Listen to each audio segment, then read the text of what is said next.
দেখছো এই বয়সে তোমার ধমক দেয় ও।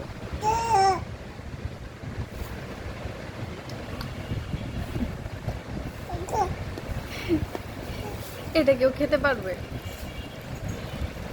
এটা তুমি খেতে পারবা না, খাওয়া যাবে না এটা।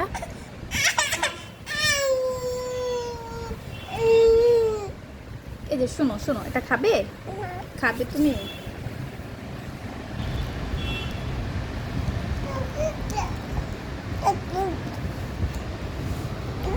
নিজের খাবার খেতে চাও না আর বড়দের খাবার খাওয়ার জন্যই করো না?